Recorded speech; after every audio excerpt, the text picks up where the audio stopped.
I mean, come on, Victor, this isn't Twilight. What did you expect?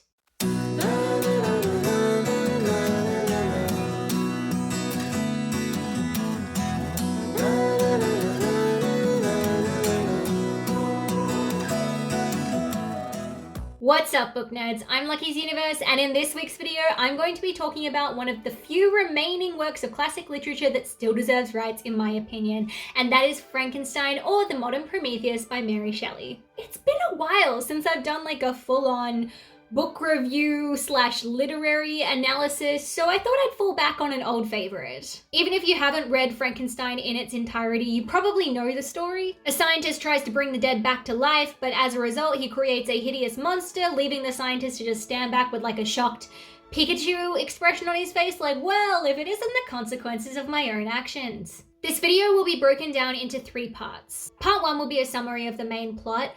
I'd say spoiler alert, but this shit was published in like 1818. If you're worried about spoilers, go watch the movie and come back. I don't know.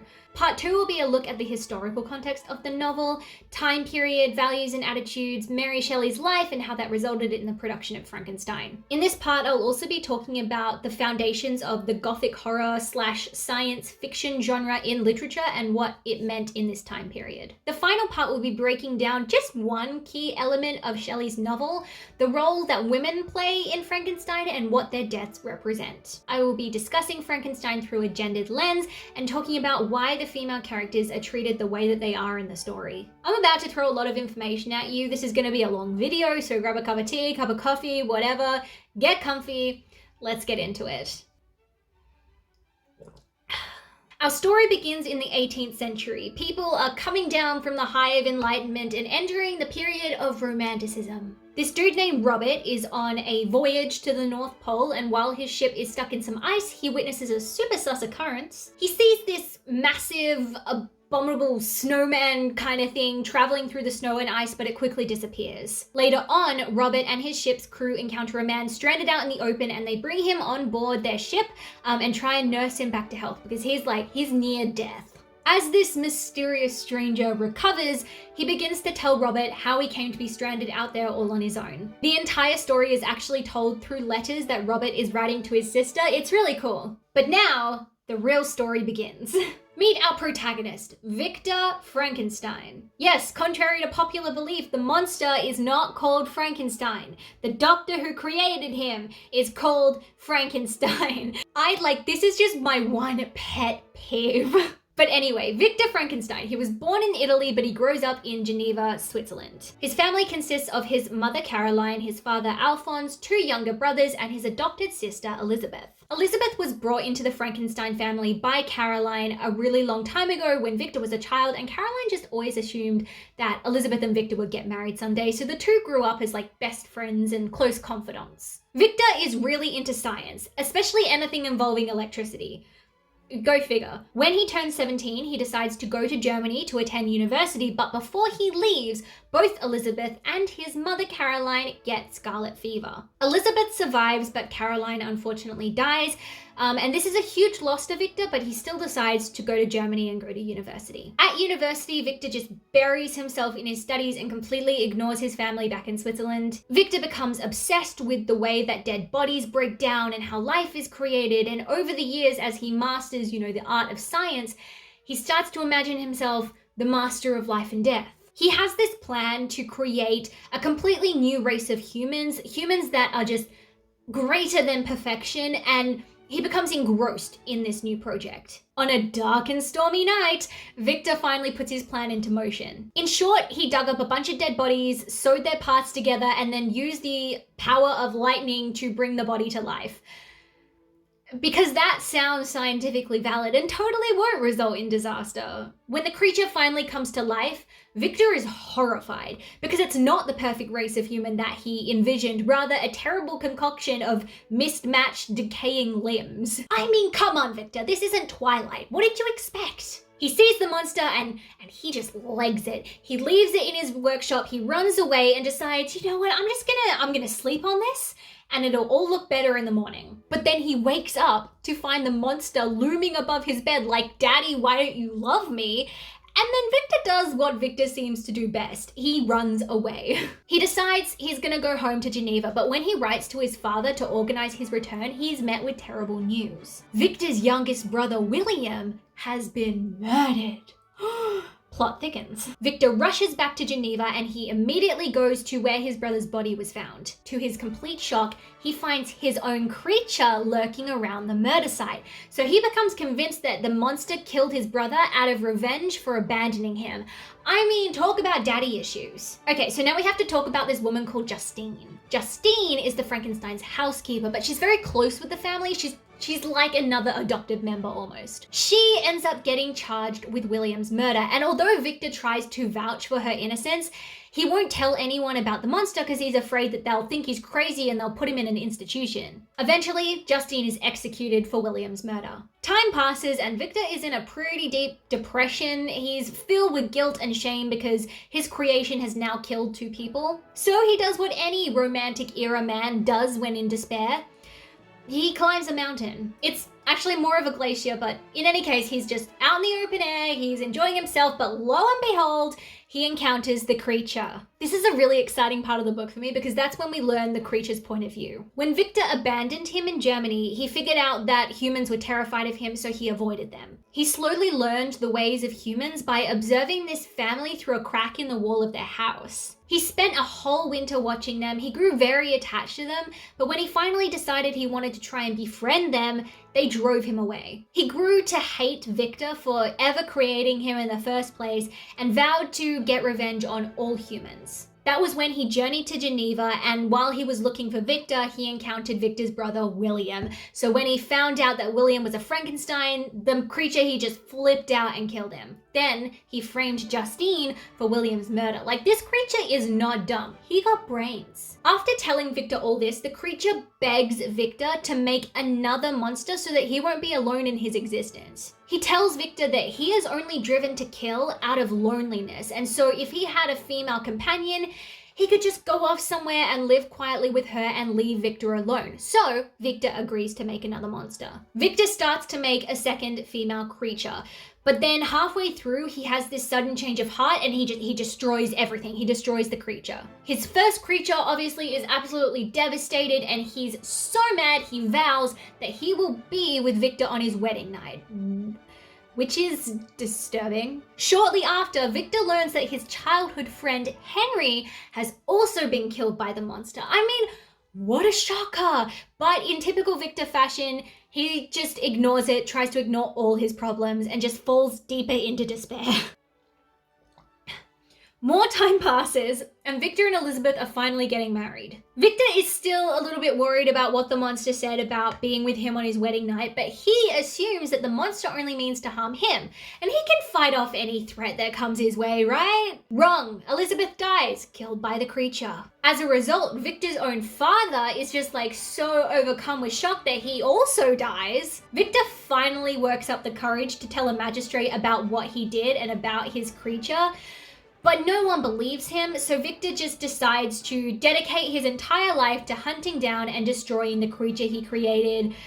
It only took like 5 or 6 deaths to come to this decision. Like, good for you, I guess. This brings us back to Robert and the ship and the North Pole. Victor has apparently tracked the creature there. When Robert first found Victor, the guy was like starving, he was ill, and despite Robert's attempts to help Victor get better, Victor eventually dies. The story ends with Robert hearing like a weird noise coming from the cabin where Victor's body is. He investigates and finds the creature weeping over Victor's dead body. The creature is saying that now Victor is dead, he basically has no will to live anymore, and then he leaves the ship, he disappears off into the night.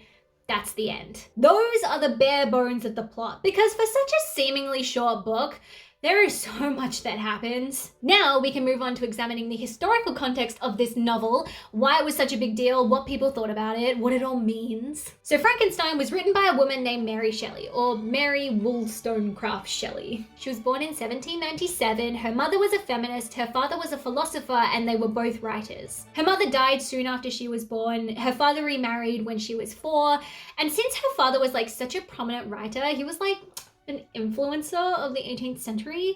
He always had writers coming in and out of the house, and Mary was always like interacting with them. So she was always like heavily influenced to pursue a writing career. She also really loved reading as well. When she grew up, she married a poet named Percy Bysshe Shelley. When the couple were like traveling in Switzerland, that's when they met up with the famous writer Lord Byron, and that's where the infamous ghostwriting competition took place. So Lord Byron had like a group of people together, including Mary and her husband Percy, and he proposed that they like write ghost stories to pass the time because it was like really rainy outside, they couldn't do anything. So he said, let's have a competition, see who can write the scariest ghost story. Mary participated and she drafted like the first few pages of her story, Frankenstein, and it was apparently so freaky, it just like spooked all the other guests. During this time, Mary had experienced a dream about her firstborn child, which had been born prematurely and had passed away like prior to writing Frankenstein. She had a dream that her baby came back to life. She always had like anxieties regarding giving birth and being pregnant. I believe she even wrote a diary entry wondering if she would be able to kill her own child if it was born a monster,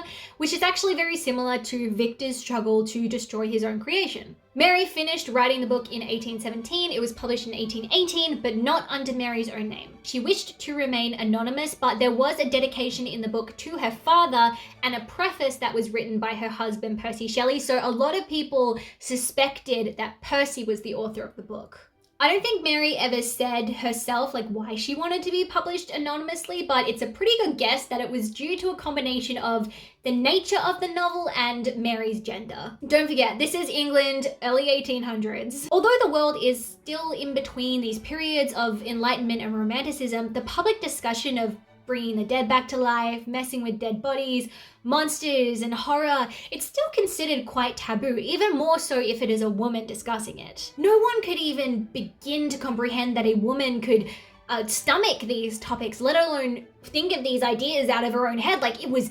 incomprehensible, it was inconceivable, it was unnatural. In fact, critics who suspected that Mary was the author of Frankenstein saw this as a reason to completely disregard the book. This is a quote from the British critic at the time. The writer of it is, we understand, a female. This is an aggravation of that which is the prevailing fault of the novel. But if our authoress can forget the gentleness of her sex, it is not reason why we should, and we shall therefore dismiss the novel without further comment.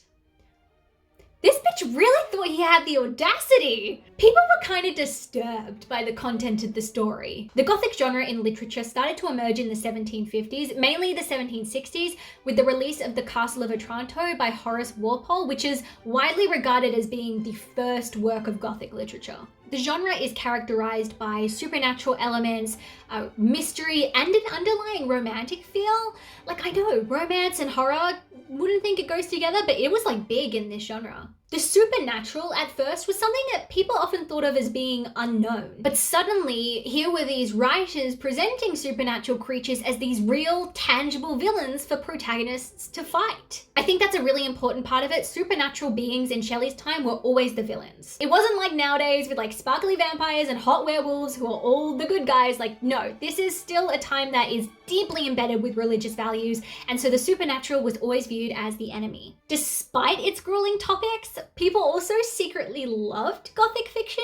We're in the Georgian era, which is the period right before the Victorian era, where people are pretty strict about their moral codes. And also there's a lot of new science appearing, so people are putting more value and more emphasis on logic and reason. So Gothic and horrific topics like monsters and haunted castles and things that defied the laws of modern science, these were exciting to people. And Frankenstein was horrific. It had a monster sewn together from the limbs of dead people, brought to life by lightning. In the original version of the story, Elizabeth was Victor's cousin, so that added like an incestuous undertone to their relationship. There's also for sure gay subtext in this novel, like Victor and his friend Henry.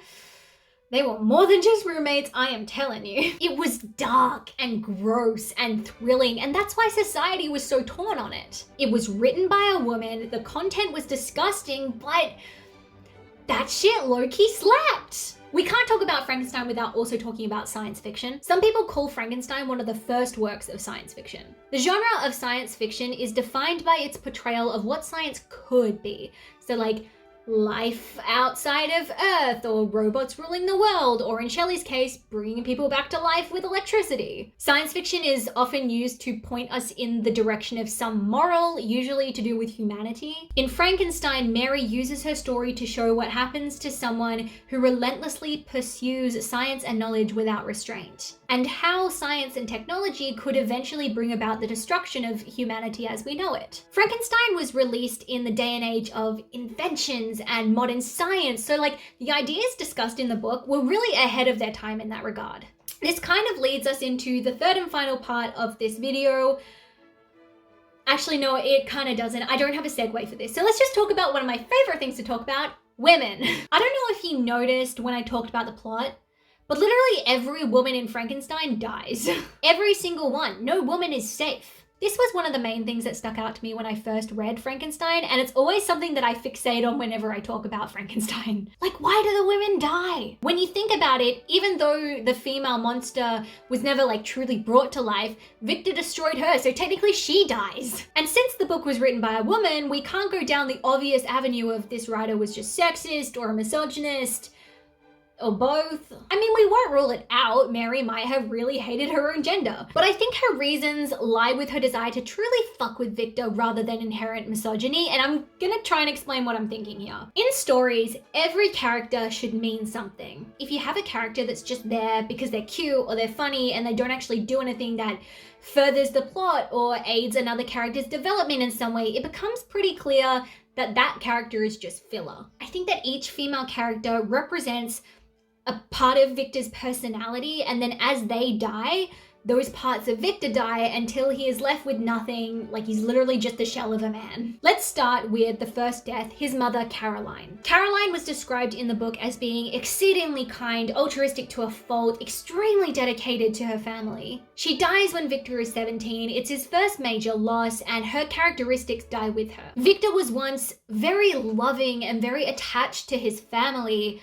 but once Caroline dies, he just legs it to Germany and cuts himself off from his family in his grief. I also feel like this first death could have planted the seeds of Victor's desire to bring the dead back to life. It's like a classic case of controlling behavior. He couldn't stop his mother dying, so he then decides to become a master of death. Then we have Justine, the housekeeper. Justine was used to represent devotion, righteousness, and religious piety. She represented the death of religion in the wake of science, but I also think she served a purpose to shine a light on Victor's wrongdoings. He solely blamed the creature and its inherent wickedness for the death of his brother. But when Justine died, I think that was when Victor started to understand that through creating the monster, he was responsible for their deaths. Justine was the representation of his belief, his almost religious belief that he was the master of life and death.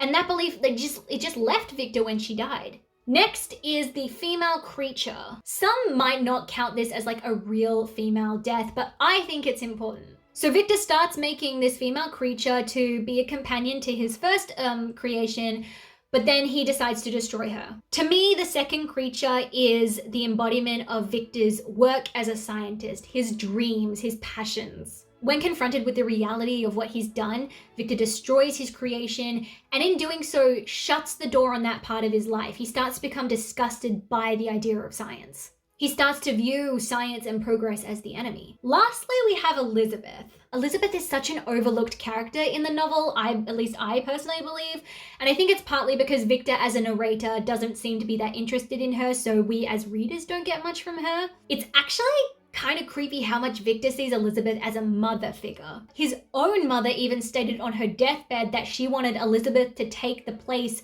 of being Victor's caregiver. He also had a dream about Elizabeth turning into the corpse of his dead mother. Freud would have a field day with that bitch. Through descriptions and through stories, we can gather that Elizabeth is the final pillar of good in this dark and monstrous world. She's the last remaining shred of Victor's morality, his purity, his happiness. She's fair, she's kind, she supports Victor no matter how much of a dick he is to her. In short, she is Victor's one redeeming quality. But she dies, and Victor's hope of redemption dies with her, and he's left with nothing but the consequences of his own actions. I think the women in Frankenstein are also used as like a cautionary tale to show us what happens to men who try to eliminate women from the course of natural reproduction and create life on their own. Victor essentially bypassed the need for a woman in the creation process. He created life all by himself and therefore brought about his own destruction. I also think it's interesting that Victor refuses to finish the female creature because his original plan was to make this perfect race of humans. So obviously his first creature, he makes it in the image of a man. And he cannot stand the idea of creating a woman because in his mind, the ideal world with the ideal race is exclusively male. When he finally decides to tear apart his work, the writing of his inner monologue actually states that he realizes that in creating a female creature, she might not be able to be controlled by the male creature. She might have thoughts and opinions that don't align with the male creature. She might act independently, not adhere to his will, and this idea terrifies him, so he destroys her. It's not looking good for you, Victor. I gotta say, you're going down in the feminist books. Oh, and part of his decision to destroy the female creature was also because he was afraid that she might prefer a mate that wasn't the male creature. She might prefer like a regular human mate. And because of her strength and size, she could just grab and possibly sexually assault any man that she desired. The parallels are frightening. And he was afraid of her reproductive abilities. Like literally, he didn't destroy the female creature because he couldn't stand to make another monster. It was because he feared a woman who could not be controlled and thought that that was a horror worse than what he'd already created. Like, the essays you could write about this shit. I actually urge you to read the novel in its entirety and come to your own conclusions about how women are represented. There's also a very strong theory about how the women represent that nothing good, innocent, or pure can survive in the wake of a man pursuing power. Make of that what you will. I think it's a really good theory. There's a lot of evidence to support it. Women in the beginnings of Gothic literature were usually damsels in distress. They were the chaste, fair beauty under attack from the vicious demon who wanted to steal their purity. Like in this light, it's kind of easy to just dismiss the women in Frankenstein as like cannon fodder, just victims of Frankenstein's creature, only created to die. But like, I just feel that there's so much more to them than that. That brings us to the end of your introduction to Frankenstein by Mary Shelley. This video barely scrapes the surface. Like, again, I urge you to go read the novel in its entirety, or like Google more explanations and videos. There's so much to say on this novel about race, about gender, about class. I could almost do like an entire separate video on just Frankenstein's monster and what he says about humanity. There's also so much to dive into about the actual writing of Frankenstein, like technique and style. As I said, this is just a general overview of the plot and the history and my personal take on how women are represented in Frankenstein. If you don't already follow me on TikTok, go check that out. I post some pretty cool stuff on there. I will also leave a link to my Goodreads account and my Instagram account down below so you can keep up with what I'm reading. Thanks for listening, and I'll catch you later.